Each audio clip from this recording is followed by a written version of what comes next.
we'll be joined in a moment by Senator Pidio. Just a few logistic points that were not brought up in the conversation a moment ago. On Monday, and we have members of the legislature with us, on Monday the legislature will introduce a number of bills with 4 key components to create the special election, to fund the special election, framework for the maps, and the constitutional amendment itself that would affirm our support for nationalized independent redistricting and affirm our support for a temporary measure to move forward with these congressional maps being redrawn mid-decade, but the commission continuing its work in 2030. We expect that the legislature will move quickly and anticipate by the end of next week that they will complete that work. The maps will present themselves for the next few days. I know people are eager to see the maps. We anticipate these maps will completely neuter and neutralize what is happening in Texas.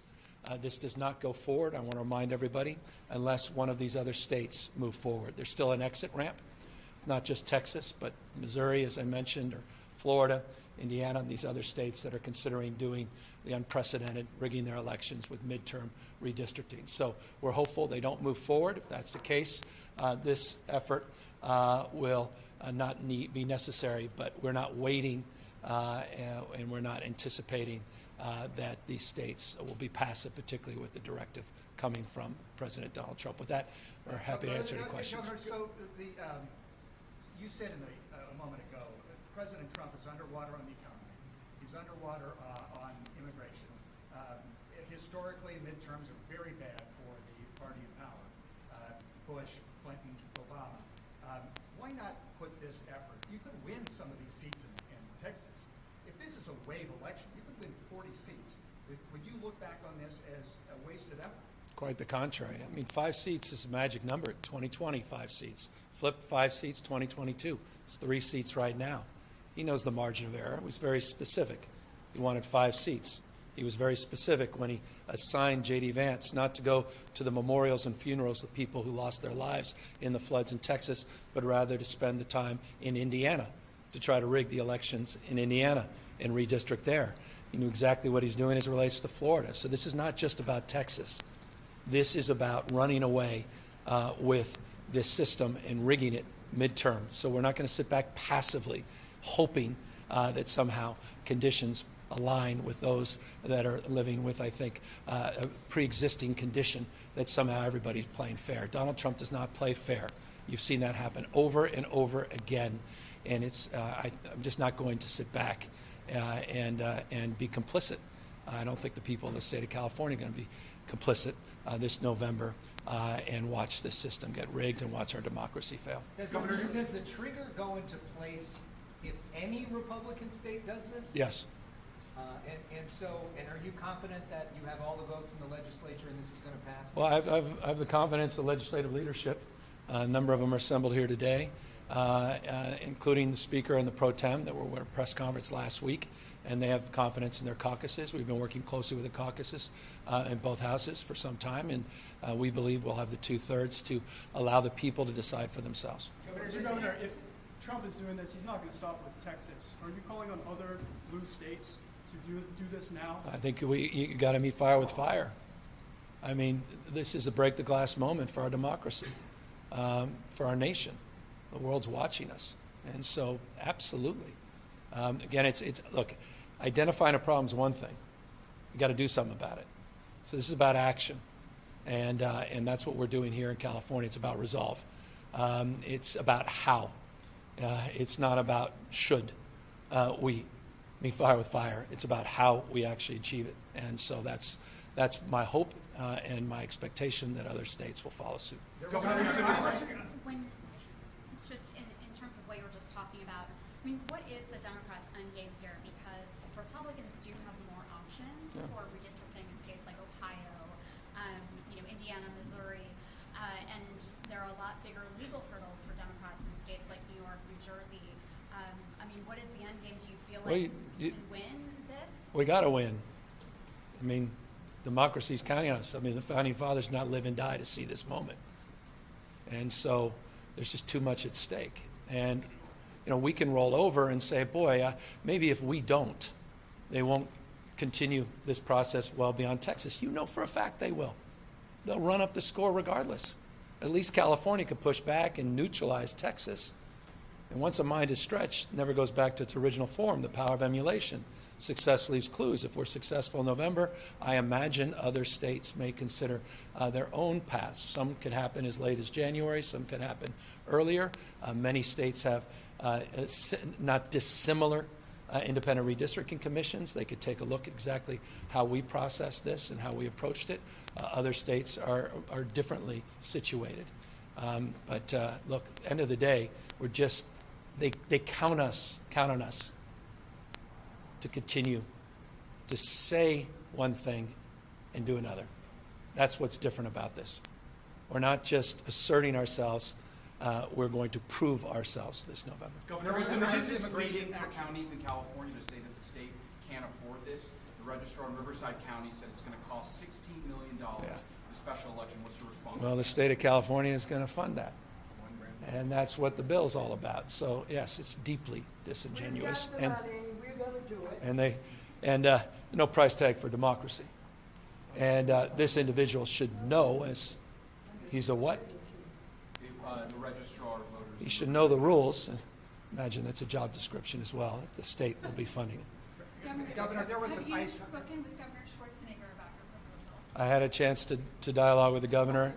As you know, as someone that opposed very publicly attempts to roll back independent redistricting, that voted for them in the first place, I share his vision. And I've made that clear publicly, and I've made that clear to him privately. And that's why it was important to talk to him specifically about the fact that we're affirming our independent commission, and we're calling for a national independent commission as well. Could you speak to the ICE action outside the... Well, I think it's pretty sick and pathetic. And it should set everything you need to know, the setting that we're under. That they chose the time, manner, and place to send their district director outside right when we're about to have this press conference. Said everything you know about Donald Trump's America. And that was top down. You know that for a fact. They'll deny it, I'm sure. Maybe they won't deny it. Said everything you know about the authoritarian tendencies of the President of the United States. I said it a moment ago, wake up, America. Wake up. You will not have a country if he rigs this election. You will have a president who will be running for a third term. Mark my word. I wasn't exaggerating when I said that I received in the mail a Trump 2028 hat from one of his biggest supporters. These guys are not screwing around. The rules do not apply to him. The most corrupt president in history. He doesn't believe in free enterprise, crony capitalism. He is wrecking this country, wrecking the economy. He's a lawless president. Wake up, America. Wake up to what's going on. For the members of Congress here, we know that Congressman Kiley has suggested that this is a bad idea for everybody. Obviously, he could end up losing his job, so he's interested in this. But are there other Republican members that are maybe saying this is not a good idea, that they're uncomfortable with this whole concept? What are you hearing behind the scenes from your colleagues? So Kevin Kiley miraculously came up with this piece of legislation because he realized that his district was in question. That's about as self-interested as you can be. B, my colleagues will confirm this, we had our weekly call with our Democratic caucus, and every single one of them was grateful that California was stepping up and fighting fire with fire. They said, can you lean in anymore? Because we need a playbook for how we can fight in our states. The governor is correct.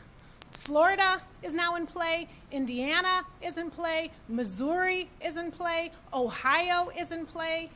And not only are they working to gerrymander the maps to give Republicans more seats, but they are also doing it to silence Latino representatives and to get rid of African American representatives. So it is not only a classist playbook, but it is a race-based playbook because they know who the folks are who show up and who are voting to keep Planned Parenthood, to keep health care, to make sure that costs are down, to make sure that we have jobs, to make sure that we have manufacturing. So yes, Republicans are now crying foul, but they were not crying foul when they voted for the big ugly bill. They were not crying foul when they voted to defund Medicaid, when they voted to get rid of Social Security. when they have supported every single thing and have been complicit with every single unlawful, illegal, unconstitutional thing that this president has been doing. And they have been silent. So don't give me your crocodile tears when all of a sudden you want to come up with a piece of legislation that says slow your roll. How about passing the John Lewis Voting Rights Act? How about calling out Governor Abbott? How about calling out what this president is doing? If you are so excited about what you've been doing in the past 7 months, then run on that record. But please do not come for California, and do not come for the voters, because the voters should have the right to vote for who they want to, not to be given, shoved down their throats, some janky maps designed to keep this president in power. So, folks are united. Folks are asking California to lean in and do more. And we're saying we are giving you all that we've got. And we are standing with our governor. And we are asking other states to step in and find a way to do it as well, because this is not just about California. This is about this entire country. If I can just quickly respond to that. For a decade, Sol Lofgren has led us, I've joined her, in legislation to require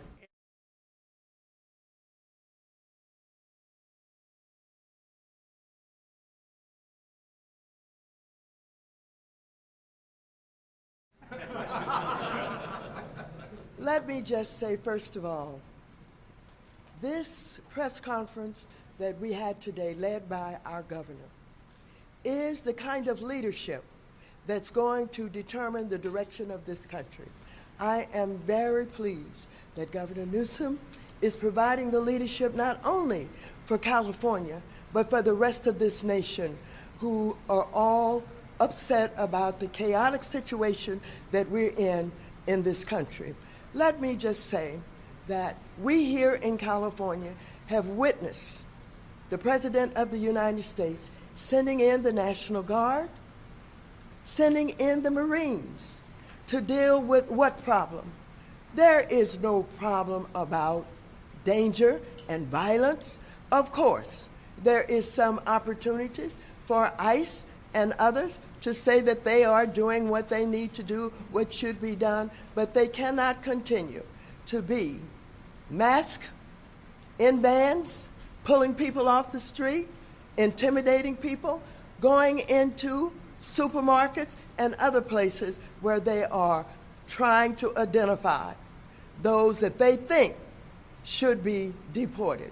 Now, what I think America should be focused on is this really a national effort of the President of the United States, particularly pointed toward Latinos and African Americans in particular, whom he hates? I want you to know that while we're talking about California, just yesterday, the President of the United States literally federalized the police in Washington, D.C. We know why he's doing this. As a matter of fact, they were in front of Whole Foods last night asking black people for their identification. He's trying to provoke us, but we're smarter than that. We're not going to be provoked. We're going to fight him, but we're not going to allow him to draw us into the kind of provocation that will cause us to be shot down in the streets of our country. We know that this president would love to call martial order and to say that he's protecting the citizens against us, those that he had deemed are part of DEI, diversity and inclusion and all of that. But what you heard today was California organized. What you heard today was our Citizens Commission is prepared to work with us to ensure that we do it the right way. The governor has described, I think, in very detail how we're going to make sure that the people of California, the people, are going to make the decision. I want you to know the Democratic Caucus of California, we are organized, we're ready, and we're working with the governor. And we are not only organized, but we are prepared to move in a way that will include all of the people in this decision that has to be made. Texas may be big, And people may think that they got power. They ain't seen nothing yet. They haven't seen what happens when we get organized here in the state of California. Let me just wrap this up by saying I warned this country long before people understood how dangerous he is. This man is dangerous. Not only is he using executive orders by which to try and rule and disregard the legislature, the judiciary, and all of that. The fact that he has intimidated private law firms going into our financial institutions and intimidating them shows you that you have what would want to be a dictator in this country. And so I am very pleased to be here today. Everybody knows I ain't scared of nobody. Never have been and never will be.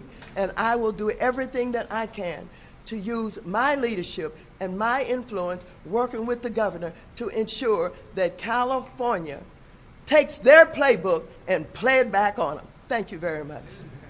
I just want to add one point, and I think it is central to why our democracy is in trouble, and that is that our economy has simply not been working for millions of Americans. And the problem we have today is not the same problem we had during the Great Recession when people were out of work. The problem today is not that people are out of work. The problem today is that they are working and they can still barely get by. Young people can't afford a place to live. People can't afford their health insurance premiums. Food prices continue to go up, as do energy costs. And this is why I think we're struggling as a country.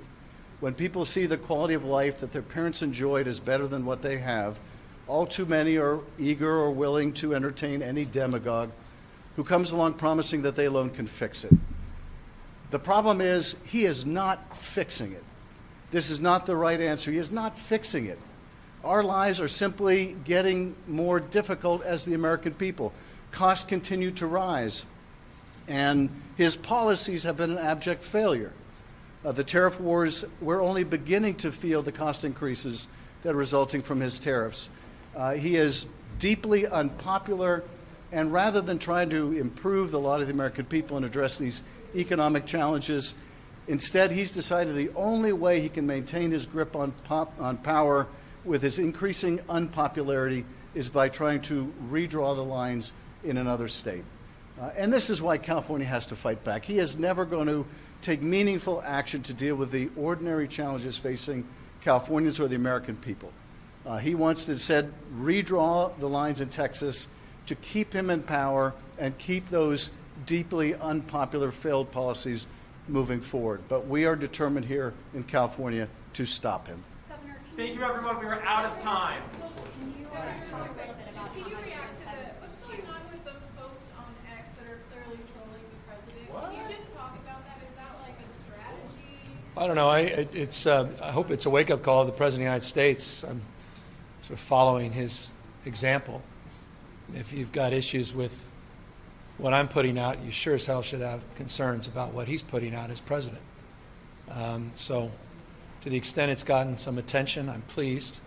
But I think the deeper question is, how have we allowed the normalization of his tweets through social posts over the course of the last many years to go without similar scrutiny and notice? Thank you, everyone. We are out of time. Thank you so much.